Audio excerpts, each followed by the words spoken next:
द्रौपदी मुर्मू देश की पहली आदिवासी महिला राष्ट्रपति होने जा रही हैं। एक बड़े अंतर के साथ उन्होंने यशवंत सिन्हा को हराया और दिलचस्प बात ये रही कि गैर एनडीए दलों ने भी बड़े पैमाने पर उनका समर्थन किया और तीसरे दौर की गणना के बाद ही उनकी जीत पक्की हो गई थी।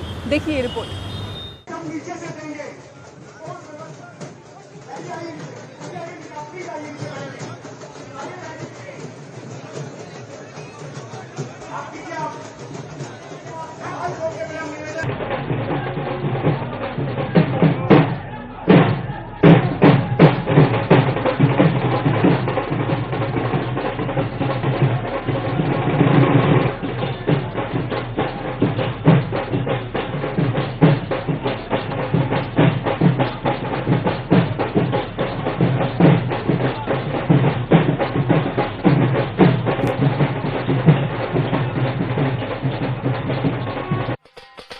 मयूरभंज से दिल्ली तक दिखता रहा जश्न।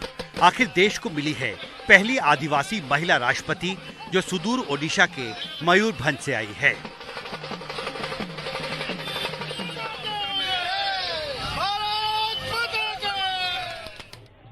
जीत पक्की होते ही प्रधानमंत्री नरेंद्र मोदी भावी राष्ट्रपति के घर जा पहुंचे। उन्होंने गुलदस्ता देकर उनको बधाई दी। रक्षा मंत्री राजनाथ सिंह, गृह मंत्री अमित शाह समेत कई बड़े केंद्रीय मंत्री और नेता उनके घर बधाई देने पहुंचते रहे। जैसे ही द्रौपदी मुर्मू जीती, उनके घर पे जश्न का माहौल शुरू हो गया। प्रधानमंत्री मोदी सबसे पहले पहुंचे उनके बधाई देने के बाद और तब से यहाँ पर सांस्कृतिक नृत्य चल रहा है। तमाम मंत्री कैबिनेट के वो यहाँ पर पहुंच रहे हैं। धर्मेंद्र प्रधान मौजूद रहे। पूरी जो व्यवस्था है उन्होंने देखी। अर्जुन राम मेघवाल आपको दिखेंगे और ये तस्वीर बताती है कि देश कितना गौरवान्वित है। यहाँ पर अभिनंदन नवनिर्वाचित माननीय राष्ट्रपति श्रीमती द्रौपदी मुर्मू, जो कि देश की पहली ट्राइबल राष्ट्रपति बन चुकी हैं। दरअसल तीसरे दौर की गणना के बाद ही द्रौपदी मुर्मू की जीत पक्की हो गई थी। वो 5,77,000 मूल्य के वोट हासिल कर चुकी थी, जो बहुमत से ज्यादा है।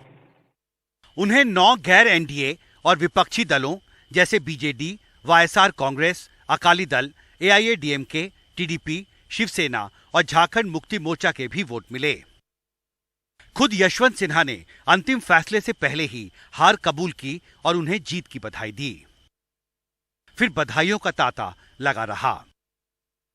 दोनों के व्यक्तित्व में देखेंगे तो उनका व्यक्तित्व जो है गरीबों को रिप्रेजेंट करने वाला, ट्राइबल को रिप्रेजेंट करने वाला, एक लगातार सरल सहज स्वभाव के व्यक्तित्व, यह द्रौपदी मुर्मू जी का व्यक्तित्व है। 2,824 first preference votes, the value of which is 6,76,803.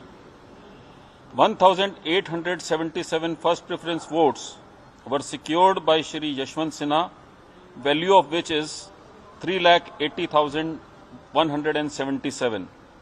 As the first preference vote secured by Shrimati Draupadi Murmu was greater than the requisite quota, I, in my capacity as returning officer, declared that Shrimati Draupadi Murmu has been duly elected to the office of the President of India.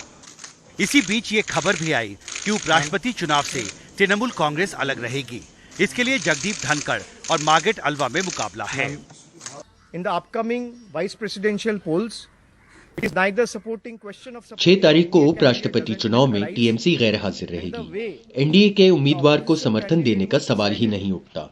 लेकिन जिस तरह से विपक्ष ने उम्मीदवार का नाम तय किया है, उसके लिए उन्होंने उस पार्टी से भी चर्चा नहीं की जिसके दोनों सदनों में 35 सांसद हैं। इसीलिए हम वोटिंग से गैर हाजिर रहेंगे। लेकिन फिलहाल की खबर ये है कि देश की 15वीं राष्ट्रपति, तीनों सेनाओं की कमांडर फिर से एक महिला होने जा रही हैं। प्रतिभा पाटिल के बाद वे दूसरी महिला राष्ट्रपति होंगी। सोमवार 25 जुलाई को वे शपथ लेंगी। इस बड़ी जीत के साथ ही द्रौपदी मुर्मू आजादी के बाद देश की पहली ट्राइबल महिला राष्ट्रपति बन गई हैं। इस जीत के बाद जहां एनडीए राजनीतिक तौर पर मजबूत हुई है, वहीं जिस वैचारिक लड़ाई के दावे के साथ यशवंत सिन्हा चुनाव मैदान में उतरे थे, उसमें बड़ी दरारें साफ तौर पर दिखाई दी। जाहिर है यशवंत सिन्हा को मिली इस करारी हार के बाद आने वाले उपराष्ट्रपति चुनावों और 2024 की चुनौती विपक्ष के सामने और बड़ी हो गई है। दिल्ली से सौरभ शुक्ला के साथ हिमांशु शेखर, एनडीटीवी इंडिया।